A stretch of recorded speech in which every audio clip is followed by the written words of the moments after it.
We're here from Spirit Alive Church. My name's Stan Livermore. This is Pastor Kevin Beebe. And we are very proud and pleased to be able to be partners here with Grace Welcome Center and have done so for some number of years. We've been here to cook breakfast. We've been here to carry food. Oh, my aching back. And I'm getting old for that part now. And just really pleased that we can be a part of this community and serve in the way that Christ gave us an example of how to serve. It starts with the basics, taking care of physical needs.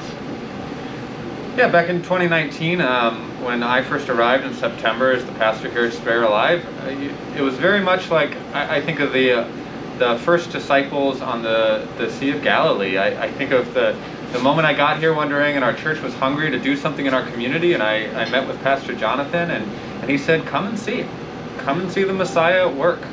And so we did. We decided to start cooking breakfast once a month, and that's our only our specific day, but a lot of our members show up just weekly now, almost daily when there's breakfast, and we have people showing up to be at the pantry, and we're about to start a new food fundraising program called Food on the 4th to raise specific food for Grace Welcome Center out of our church. It's been a partnership that, for me as a pastor, reminds me that it's not just about our individual churches trying to serve our individual communities, but here, Grace and Spirit Alive and St. Mary's and Lakeside and Lord of Life and Trinity, I think I got everybody, we all work together to serve Kenosha as one unit.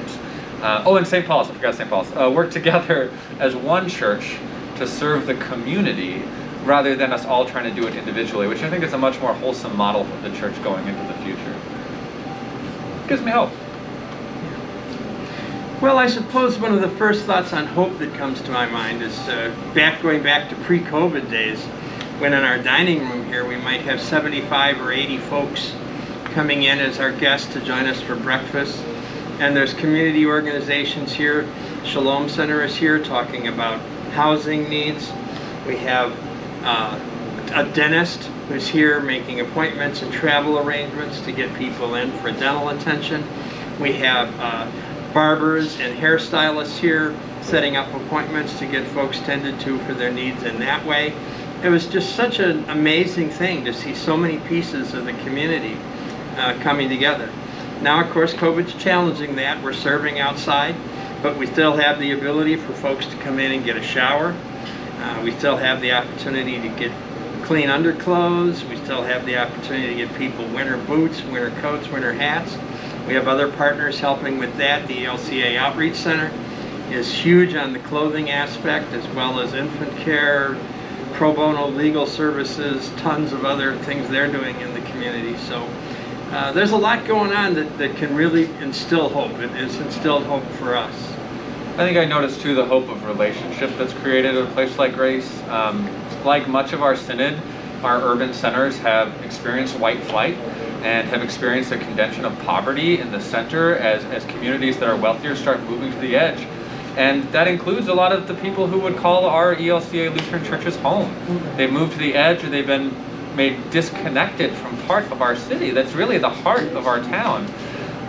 And so to see these relationships go both directions of people coming into a community they normally seem to be no longer a part of, and finding new relationships, and the opposite being true, of people making these connections. Spirit Alive is a partner with Grace, works with a nonprofit called the Garden of Eden here in Kenosha, and we help plant and raise a garden when you can do that, just a block north of here, and we raise produce for the pantry or anyone in the neighborhood who wants to pick it. And in that time, we've made relationships with the neighbor who supplies all the water for the garden and lets us fill the water tank. And the other neighbor across the street who comes and mows the median because we don't have a lawnmower out there. And we've held barbecues out there and have the neighbors barbecue with us and come and spend the day.